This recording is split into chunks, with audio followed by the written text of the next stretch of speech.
Isang triple homicide ang naganap sa liblib na kabundukan ng Utah. Ito ang larawan ng isa sa mga crime scene ayon sa KSL TV. Ang suspect ay nakilala bilang si Evan Miller, 22 taong gulang mula sa Blacksburg, Iowa, na pinaniniwalaang walang dating ugnayan sa alinman sa mga biktima at walang dating koneksyon sa lugar. Isang lalaki mula sa malayong lugar ang naging sanhi ng malawakang paghahanap sa iba't ibang estado. Siya ay nasa kustodiya na, ngunit misteryo pa rin kung bakit niya di umano pinatay ang tatlong babae. Narito tayo sa On the Case na iniharap ng Law and Crime. Ako si Chris Stewart.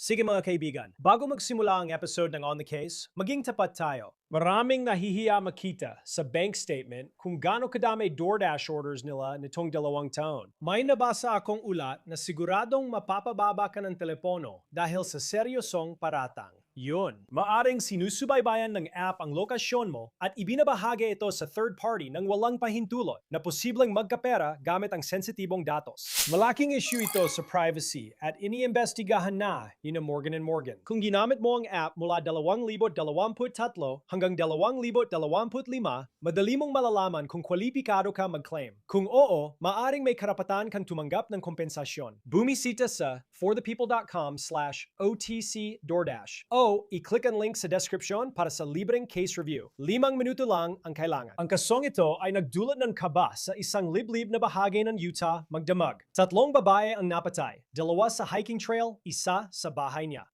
Kahit may naaresto na, di pa rin natin alam ang dahilan nito. Ngayon, ito ang suspect. Ang pangalan niya ay Evan Miller.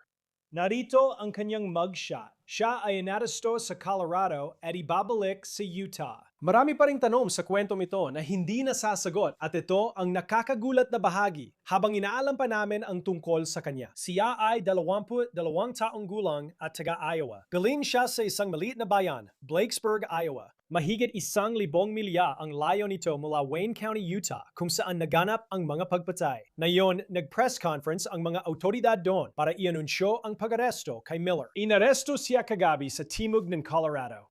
Bago tayo mag-manhunt, pag-usapan muna natin ang nangyari kagabi dito sa county, mga 3 oras sa timog ng Salt Lake City. Noong Miyerkules ng gabi, Marso 4, may natanggap na tawag ang Wayne County Communication Center na nag-uulat ng 2 babaeng patay malapit sa isang trailhead sa SR-12 dito sa Wayne County. Narito ang isang larawan na ipinost sa Facebook page ng KSL TV na nagpapakita ng mga pulis sa lugar ng trailhead malapit sa pambansang park na ito. Kilala ang Wayne County sa malalawak nitong hanay ng mga bundok at ito ang dahilan kung bakit maraming tao ang nakatira doon. Ito rin ang dahilan kung bakit maraming bumibisita roon at napakaligtas talaga ng lugar na ito. Karaniwan, hindi mo nakikita ang mga ganitong pangyayari. Sa totoo lang, bihira kang makarinig ng mga ganitong kwento kahit saan. At muli, iyon ang dahilan kung bakit nakakagulat talaga ito. Sabi ng Wayne County deputies, unang tawag ay natanggap 4:30 kahapon. Isang babaeng nasa edad 60 at isang babaeng nasa edad 30 ang napatay.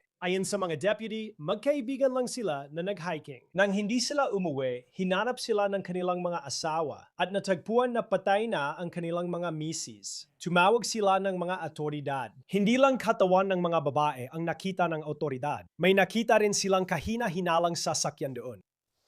Nakakita ang mga pulis ng isang sasakyan malapit sa simula ng trail na kahina-hinala at hindi pagmamay-ari ng 2 biktima. Habang iniimbestigahan nila ang sasakyang ito, tumugon sila sa isang kalapit na bahay sa Lyman. Pagdating nila sa bahay sa Lyman, nakatagpo ang mga pulis ng ebidensya na nagdala sa kanila sa katawan ng 3 biktima. Isang matandang babae na siyang rehistradong may-ari ng sasakyang natagpuan hindi malapit sa simula ng trail. Nadiskubre rin ng mga investigador na may nawawalang sasakyan mula sa simula ng trail na pagmamay-ari ng isa sa mga biktima. Agad nilang pinaginalaan na ninakaw ng suspect ang sasakyan at ginamit ito sa pagtatangkang tumakas mula sa lugar. Ito ang larawan ng bahay sa kalapit na Lyman, Utah na may populasyon na 176. Isa pa itong larawan na inilagay ng KSL TV sa kanilang Facebook page. Ayon sa mga deputy, ang ikatlong biktima ay babaeng nasa 80 anyos na mag-isa sa bahay ng mapatay. Naniniwala ang mga deputy na una siyang pinatay ng salarin, kinuha ang sasakyan niya, nagmaneho sa hiking trail at dun pinatay ang dalawang babae. Ang babaeng nasa 80 anyos na namatay sa bahay niya ay nakatira 10 hanggang 15 milya mula sa lugar ng pagpatay sa mga hiker. Dahil nawawala ang sasakyan ng isa sa mga hiker, natuntun ng mga deputy ang sasakyan gamit ang license plate readers dahil kailangan nilang malaman ang modelo at ang numero ng plaka. Doon nila natuntun ang bakas ng mamamatay tao. Ayon sa kanila, nagmaneho ito mula Utah patungong Hilagang Arizona at nagpatuloy pa silangan bago nahuli ng mga autoridad.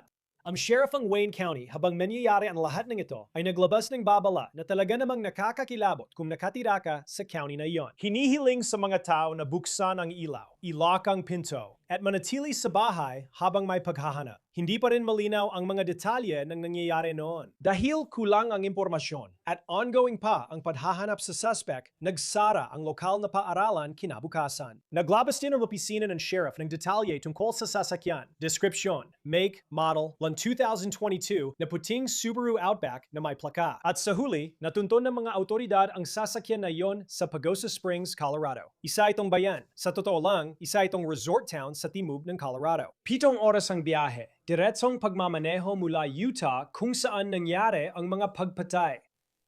Matagumpay na natunto ng sasakyan sa Pagosa Springs, Colorado, kung saan nagkaroon ng koordinadong operasyon ng iba't ibang ahensya ng pulisya sa lugar na yon na nagdala sa kanila sa sasakyan nito na iniwang abandonado. At sa isang mabilis at maikling paghahanap sa lugar, natuntun nila ang suspect na agad namang inaresto ng walang anumang karagdagang insidente.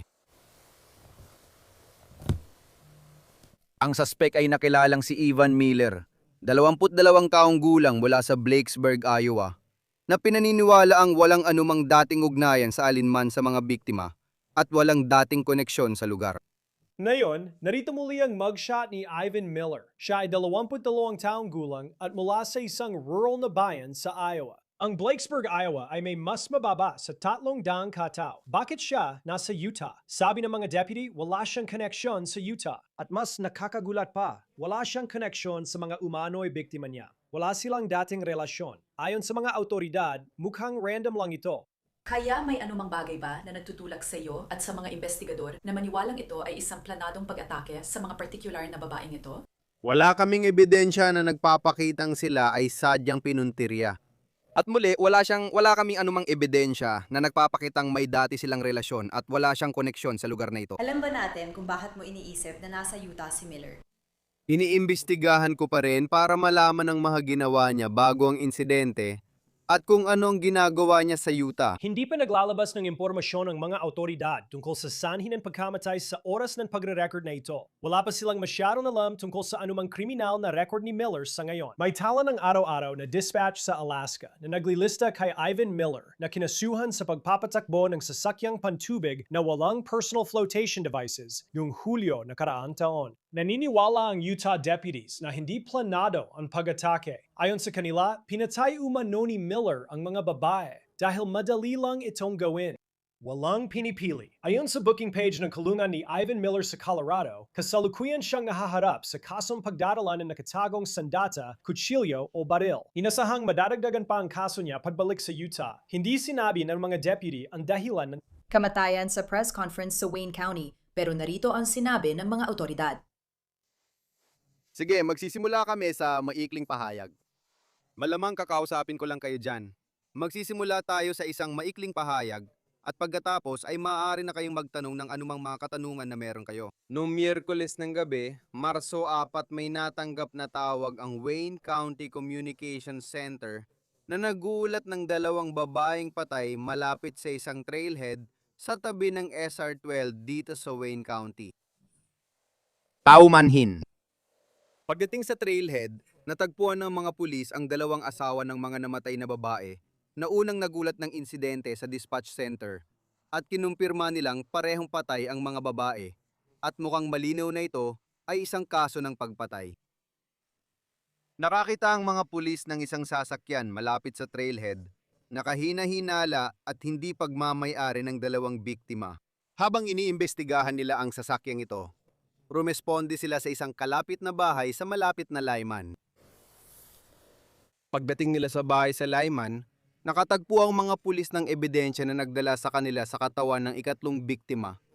Isang matandang babae na siyang rehistradong may-ari ng sasakyang natagpuan malapit sa trailhead. Nabiskuber rin ng mga investigador na may nawawalang sasakyan mula sa trailhead na pagmamay-ari ng isa sa mga biktima. Agad nilang pinagginalaan na ninakaw ng suspek ang sasakyang ito at ginamit ito sa pagtatangkang tumakas mula sa lugar. Gumamit ang mga investigador ng automated license plate readers at integrated vehicle tracking para subaybayan ang mga ninakaw na sasakyan mula Timog, Utah, papuntang Hilagang Arizona hanggang Colorado.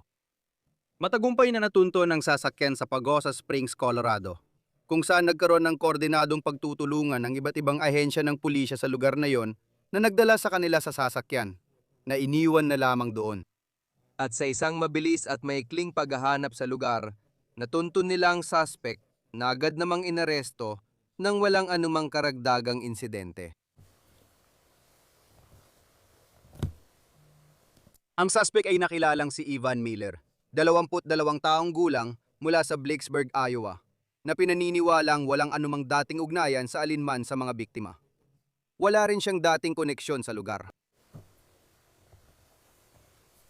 Patuloy makikipagtulungan ang Utah Department of Public Safety sa Wayne County Sheriff's Office at iba pang ahensya habang iniimbestigahan namin ang mga crime scene at ang insidenteng ito sa Utah. Salamat sa lahat ng law enforcement agencies na tumulong. Ang kanilang tulong at suporta ay napakahalaga upang mabilis na maresolba ito at mahanap ang suspect. Gusto namin pasalamatan ng Wayne County Sheriff's Office, ang Federal Bureau of Investigation, ang Bureau of Land Management, ang Pagosa Springs, Colorado Police Department, at ang Archuleta, Sevier, at King County Sheriff's Offices. Kaya nais naming handa na kaming sumagot sa anumang mga tanong na mayroon kayo.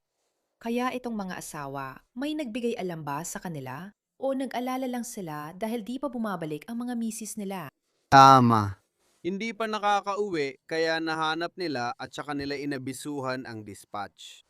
Alam mo ba kung anong oras sila umalis mag-hiking at kailan sila natagpuan ng mga asawa nila? Kaya hindi ko pa alam ang eksaktong oras ng pag-alis nila ngayon. Kinukumpirma pa nila ang eksaktong oras ng pag-alis hanggang sa matagpuan at matawagan ng dispatch. Ipapabatid namin kapag klaro na ang timeline. Maari mo bang kumpirmahin kung magkamag-anak ang mga biktima? Wala pa kami nakikitang koneksyon o relasyon ng pamilya sa dalawa. Naniniwala kami na magkaibigan yung dalawa na nag-hiking. At wala kami nakikitang koneksyon sa pagitan ng dalawang hiker at ng matandang babaeng biktima. Mayroon ba kayong nakikitang dahilan o ebidensya na magtutulak sa inyo at sa mga investigador na maniwalang sinadya talaga ang pag-atake sa mga particular na babaeng ito? Wala kaming anumang ebidensya na nagsasabing sila ay sadyang pinuntirya. At muli, wala kaming anumang ebidensya na nagsasabing may dati silang relasyon at wala rin siyang koneksyon sa lugar na ito. At alam ba natin kung ano sa tingin mo ang dahilan kung bakit si Miller ay nasa Utah?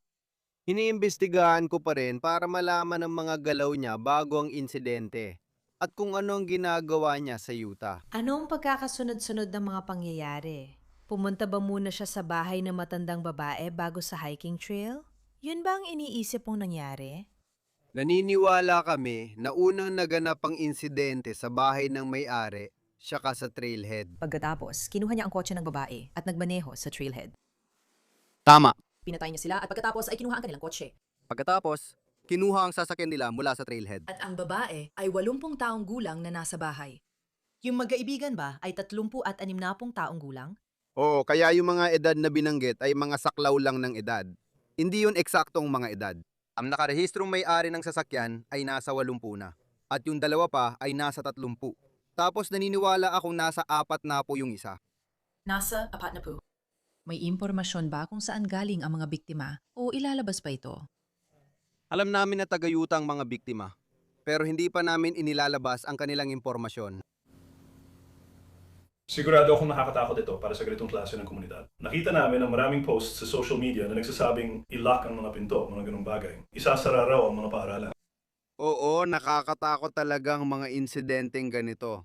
Lalo na kung maraming biktima at pinangyarihan. At may suspect na hindi pa nahuhuli kahit tumutugon na ang mga pulis. Karaniwan talagang natatakot ang mga tao at nauunawaan namin yon. Kaya seryoso ang mga pulis sa ganitong sitwasyon at nais naming agad itong maresolba. Kumalat ito sa malawak na lugar kaya kinailangan ng license plate scanner. Lahat dapat tumulong. Karaniwan kang nasa Salt Lake pero nandito ka ngayon. Tama. Pero maganda ang naging koordinasyon ng iba't ibang ahensya na nagkulungan para mahanap ang suspect. Maaari mo bang kumpirmahin ang age range ng pangalawang biktima? Sa press release, nasa 6 na po daw, pero sinabi mo bang nasa 4 na po? Maaring mali ako doon dahil wala akong impormasyon ngayon. Mukhang tama ka. Pero hindi sila magkamag-anak. Walang palatandaan na yon na magkamag-anak sila. May alam ba tayong armas na ginamit o kung paano sila namatay? Wala pa kaming inilalabas na impormasyon tungkol dyan sa ngayon. At sabi mo, ang suspect na ito ay taga-Iowa. Alam mo ba kung kailan at paano siya nakarating sa Utah? At anong koneksyon niya rito? Sinusuri pa namin ang timeline ng pagdating niya at koneksyon niya dito sa Utah bago ang insidente. At wala pa kaming kumpletong impormasyon tungkol dito. Mayroon bang kriminal? Na background na inyong iniimbestigahan. Kaunti lang ang alam namin sa background bago ang insidente. Nang inaresto si Miller ng pulis, dala ba niya ang ginamit na sandata? Kulang pa ako sa detalye tungkol sa insidente sa Colorado ngayon. Nakikipag-ugnayan pa rin kami sa kanila dahil nasa kustodya pa nila siya at magtutulungan kami mula ngayon. Ibig bang sabihin, ibabalik din siya dito? Iyan ang inaasikaso namin. At yung lokasyon ng unang bahay papunta sa simula ng trail, gaano kalayo ang pagitan ng mga lokasyong ito sa tingin mo? Kaya yung simula ng trail ay nasa SR12 malapit sa Torrey. At yung tirahan naman ay nasa Lyman, na siguro mga 10 hanggang 15 milya ang pagitan. At pwede mo bang linawin? Paano mo nalaman na konektado ang tatlong pagpatay? Yung mga sasakyan ba ang nagpatibay ng ugnayan? Ang mahusay na trabaho ng mga ahensya ng pagpapatupad ng batas na sangkot, habang sinimulan nilang imbestigahan ng mga bagay na ito at napansin ang maliliit na koneksyon, at sa pagsunod sa mga koneksyong ito ng magkakasama ay tumulong sa kanila na pag-ugnay-ugnayin ng mga detalye, lalo na tungkol sa mga sasakyan. May iba pa bang koneksyon?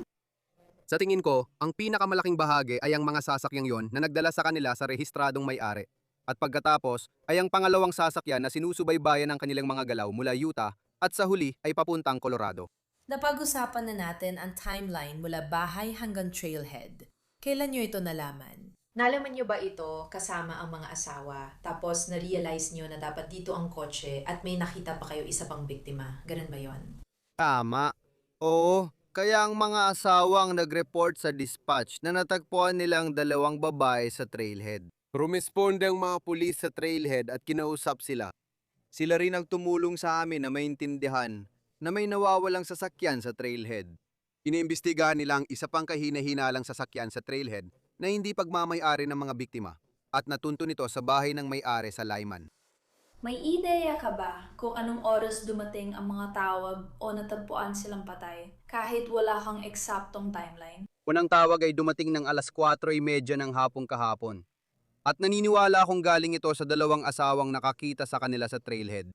Naniniwala akong yun lang ang alam kong tawag. Alam naman natin na maliit lang ang komunidad na ito. Maaari mo bang sabihin sa amin kung ano ang magiging epekto nito sa ganitong klase ng komunidad sa mga susunod na araw? Ibig kong sabihin, 3 pagpatay sa loob ng 24 na oras. Siguradong yayanig ito sa komunidad at bilang mga tagapagpatupad ng batas, nais naming tulungan silang makabalik sa normal agad. Pero tiyak nakakailangan nila ng panahon para makabawi. Alam ko na nag-ingat sila kagabi dahil alam nilang may natitirang suspect na di pa nahuhuli. Kailangan mong kausapin sila mismo tungkol sa mga ginawa nila, pero naniniwala ako na may ilang paaralan na nagsara. Pati na rin ang mga opisina ng lungsod, mga ganung bagay, para lang masigurong ligtas ang lahat. Alam mo ba kung konektado ang suspect sa ibang kaso, gaya ng pagpatay sa ibang estado o sa Iowa?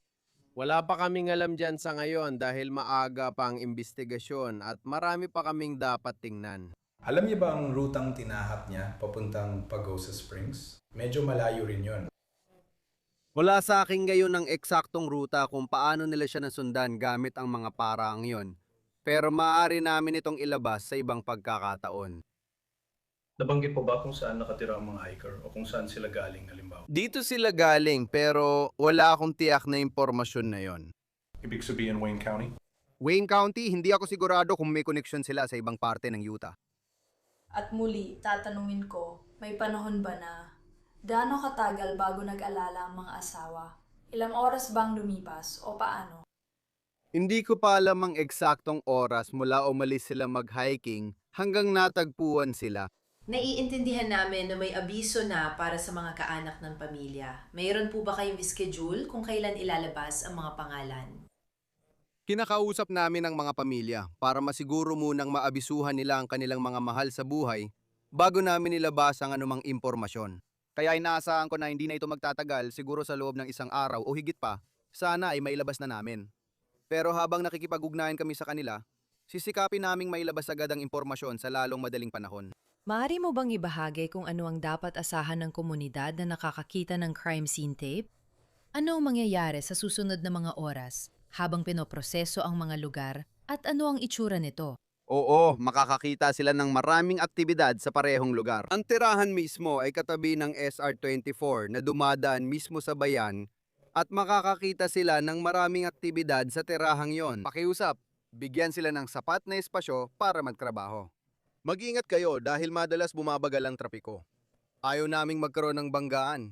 Sisikapin nilang matapos agad ang proseso ng mga eksenang yun. Gusto namin tiyakin na ginagawa namin ang lahat ng aming makakaya para maitala ang lahat at gawin ito ng masinsinan hanggat maaari.